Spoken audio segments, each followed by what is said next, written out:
Cooking with মুরিন চ্যানেলে আবার একটা নতুন রেসিপি নিয়ে আমি চলে এসেছি আপনাদের কাছে।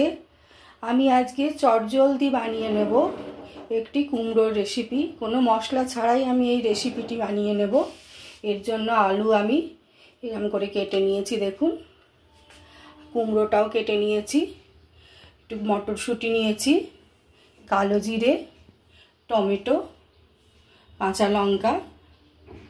এই সামান্য উপকরণে আমি আজকে খুব চটজলদি একটা রেসিপি আপনাদের সাথে শেয়ার করছি। আমি গ্যাসে কড়াই বসিয়ে দিয়েছি, তার মধ্যে অল্প তেল দিয়েছি। তেলটা একটু গরম হলে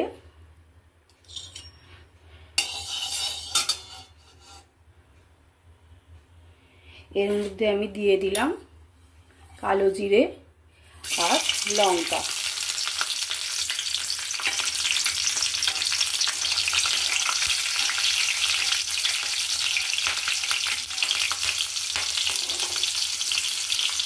এবার এর মধ্যে আমি কেটে রাখা আলুগুলো দিয়ে দিলাম।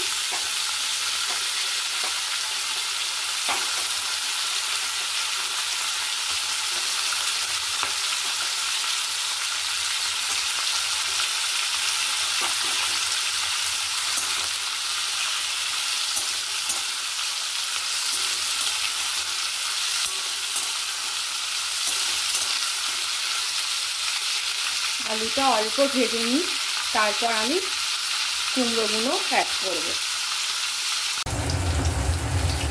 আলুটা মোটামুটি আমার ভাজা হয়েছে। এবার এর মধ্যে আমি কুমড়োটা অ্যাড করে দেবো।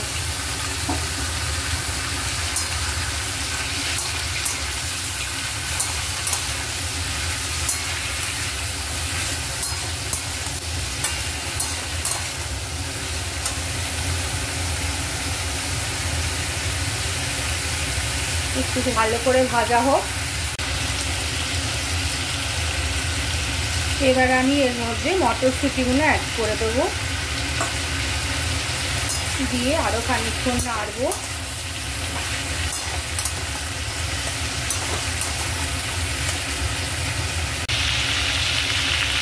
এর মধ্যে আমি এবার নুনটা দিয়ে দেবো পরিমাণ মতো, আর কেটে রাখা টমেটোটা দিয়ে দিলাম।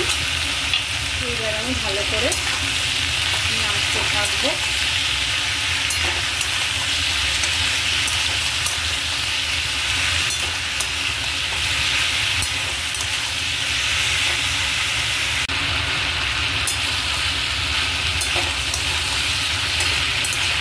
আরও খানিকক্ষণ ভালো করে নেড়ে নেব।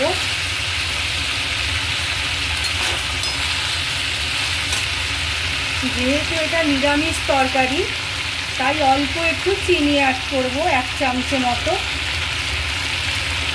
আপনাদের ইচ্ছে হলে নাও দিতে পারেন, কিন্তু একটু নিরামিষ তরকারিতে অল্প একটু মিষ্টি দিলে খেতে ভালো লাগে।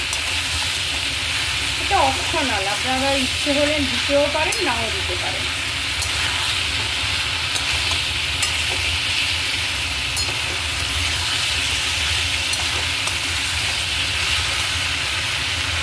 এবার আমি একটু অল্প ঢাকা দিয়ে দেবো।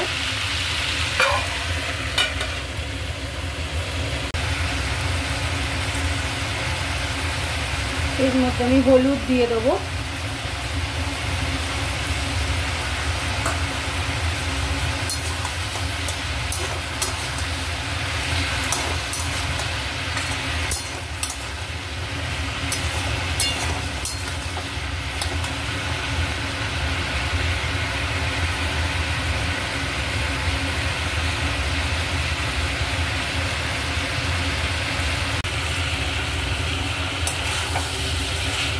দেখুন কুমড়ো আলু আমার একদম ভাজা হয়ে গেছে। আমি আর এতে বেশি জল দেব না, আমি একটু শুকনো শুকনো করব। অল্প একটু জল অ্যাড করব আমি, দিয়ে আমি এটা লোতে চাপা দিয়ে একটু রেখে দেবো।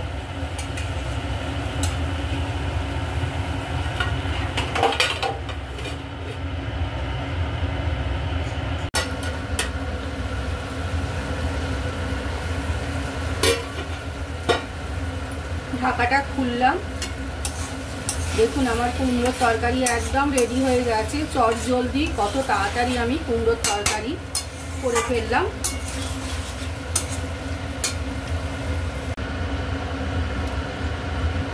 আমার কুমড়োর তরকারি একদম রেডি হয়ে গেছে। এবার আমি এটাকে ঢেলে ফেলবো। আমার এই রেসিপিটা যদি ভালো লাগে তাহলে লাইক, শেয়ার, কমেন্ট করতে ভুলবেন না। আমি আবার নিত্য নতুন রেসিপি নিয়ে আপনাদের কাছে ফিরে আসব খুব তাড়াতাড়ি। তার মধ্যে আপনারা ভালো থাকবেন, সুস্থ থাকবেন। টাটা।